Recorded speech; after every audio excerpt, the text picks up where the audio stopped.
This is Lisa from Mobile Tech Review, and this is the 2020 Dell XPS 15 model 9500. So finally we see a little bit of a redesign here. To look at it at first blush, you might not notice, but it's 18 millimeters thick, so it keeps getting thinner. We have no more legacy ports. This is all Thunderbolt 3, USB-C, happily still a headphone jack, and an SD card slot inside, and the new 16:10 aspect ratio display, so it's taller, which is something I know a lot of you out there like. It's great for productivity, web pages, all that sort of thing. Intel 10th generation CPUs inside, Core i5 and Core i7.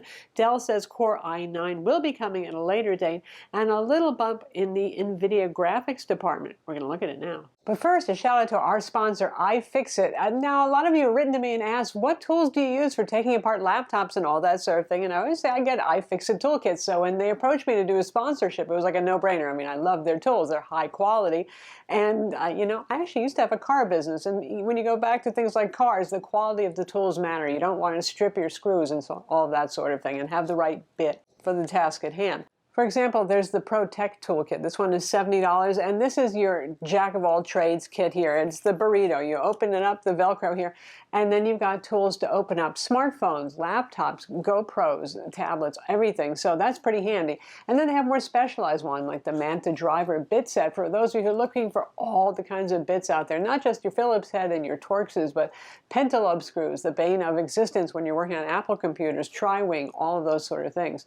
The bits are all steel, they're all lifetime guaranteed, and they're magnetic, so you won't be dropping screws into the bowels of your motherboard. Be sure to visit the link and get yourself a kit. Back to our video. So as ever with the XPS line, this is their premium line for consumers and for businesses as well. So you're paying here for the CNC aluminum chassis, the particularly good looks, the relatively lightweight. Might not be the lightest at this point for mobile workstations in this class, but still pretty light. That carbon fiber interior, and also they say a white model is coming, which is going to have a white interior. So it's the whole premium thing, high-end specs, fast SSD that you're paying for. Clearly, if you just need horsepower and you're on a budget, there are always gaming laptops with plastic chassis and all that sort of thing. They'll offer more bang for the buck, but this is for folks who are looking for something that actually looks good and feels solid. So inside we have Intel 10th generation H series CPUs. That means the 45-watt CPUs. You've got to start with the Core i5 on the base model. Then there's the Core i7 6-core, a Core i7 8-core, which is the one that we have. And like I said, the Core i9 will be coming at a future date. That one's also 8 cores. The display, this is new.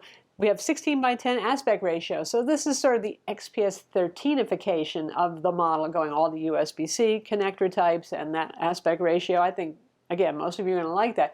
So you have full HD plus and 4K plus resolution. It's plus because you got a little extra height going on, so 3840 by 2400 instead of 2160 pixels for our 4K model. As ever, you have a full HD base model that's IPS, it's matte and non-touch. That one will get the better battery life. And there's the 4K option, which this time around is IPS and not OLED like the last generation.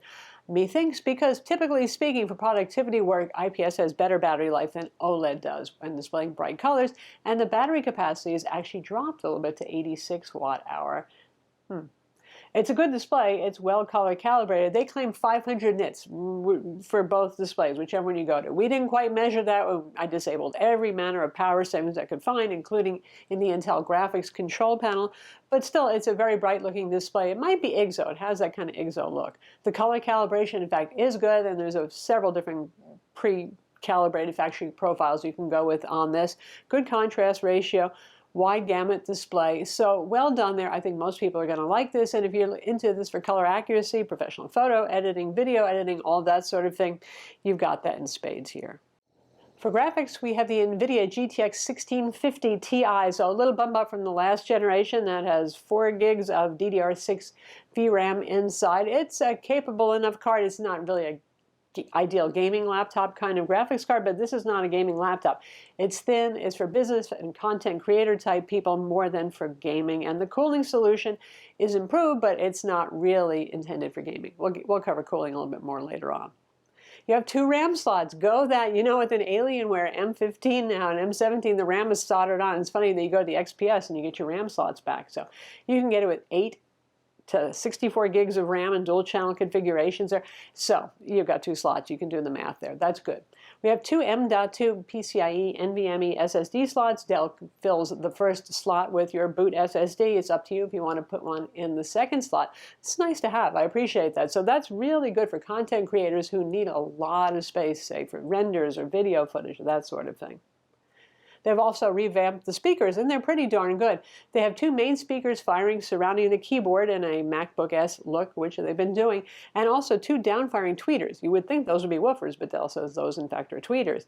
The sound has a nice dimensionality. It's got some bass. It's fairly good sounding. Actually, it's definitely an improvement from the last generation. The keyboard also is a little bit better. The keycaps are bigger, but the tactile feel is improved. It's still a short travel, 1.3 millimeter keyboard, but the keys have more of a tactile feel. The spring back, all that sort of thing, not like bottoming against hard, mushy, yet at the same time keys, which I used to feel about the XPS keyboard. So that's a good thing. Backlit and white. The trackpad is humongous, and I don't know, I swear they just did this to make it look more like the Mac, but I still don't even know why the Mac has such a huge trackpad. Happily, palm rejection is good. If you've been following the XPS 15, you know about the janky trackpad problem. And our review loaner indeed does have that kind of, it feels like it's a loose, like there's an extra click on the way down kind of feeling to it. So, Dell said that they indeed are aware of this, and from June production on, no more problem with this. And if you got one that does have a loose, wobbly sort of trackpad, you can send it in and they will fix that problem for you. Other than that, it's a Microsoft Precision trackpad, so it behaves well other than the random extra wobbly clicky thingy going on our unit. So the battery is 86 watt-hour, which is down a little bit from the previous generation. And the base model, let's talk about that base model. It's a 56 watt-hour battery because that one doesn't have dedicated graphics. That one always exists so they can say, look, we have a low starting price, and so IT departments can buy people who are begging for XPS 15, something that's not too expensive. It's $1275, but it's not the configuration most of you would want.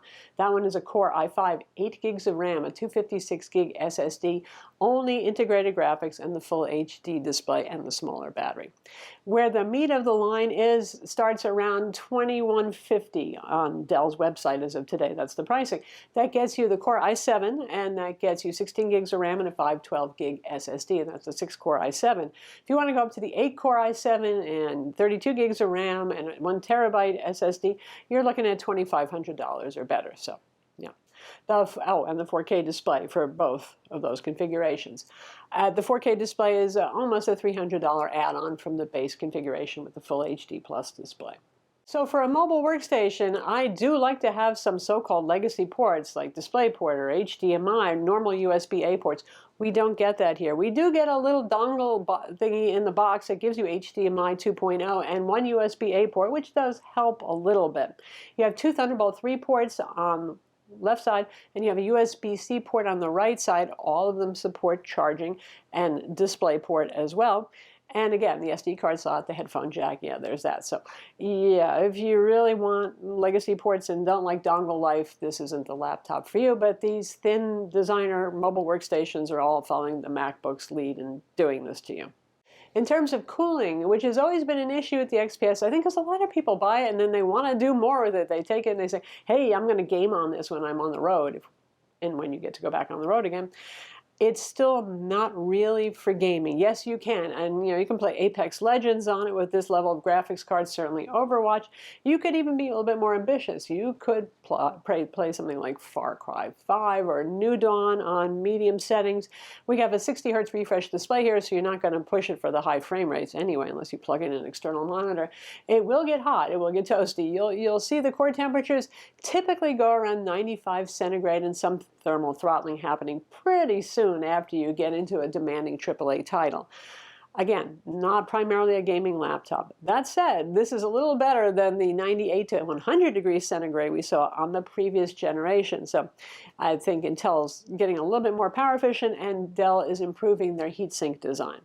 Now we'll take a look at the internals so you can see what I mean. The fans are also quieter too. On the previous generation one, the one we had anyway, is always a huffy-chuffy kind of laptop. Fans would just come on, sometimes seemingly randomly, and you would hear them. This, not so much. The fans are tuned very quietly, and there's no cycling on and off so much for seemingly random reasons. So I think they did a good job here. This is not something that's going to derange people around you. Unless you are playing Far Cry, then the fans are going to be going pretty much max. For things that it's really more meant to do, say like video editing and Photoshop, the temperatures are absolutely fine on this. In Premiere Pro, I did not see it thermal throttling much. Occasionally, yes, but mostly the core temperatures were around 90 in the most demanding parts of them. Not too bad, actually. And Photoshop, easy, walk in the park. Photoshop is not so demanding. If you're doing some 3D rendering, it's fine too. I mean, obviously you're not having RTX level graphics here, but if you're just getting into that sort of thing, you're doing small renders, short renders, then it's fine. If you're going to do a really long one, well, the heat is going to build up and you're going to stress it a little bit, but it can still handle that sort of stuff, which is really what it's meant to do. In terms of improvement over last generation, we had the Core i9 last time, which was an 8-core, so it's not unfair completely to compare it to our 8-core i7 this time around. But overall, if you're going i7 to i7 here, look for about a 10% CPU improvement. Graphics bigger, up to 33% in benchmarks, but real-world gaming was more like 8 to 10 frames per second in games. So not a big change there. But when it comes to something like, well, Adobe Premiere, the improvement was more significant. That was about 20% faster for video exports. So that's nothing to sneeze at. That's pretty good. So battery life and charging, this gets interesting. Let's just ignore the 56 watt-hour battery on that base model and look at the 86 watt-hour that we have. So we have the 8-core i7, we have the 4K display, so that's going to consume some power.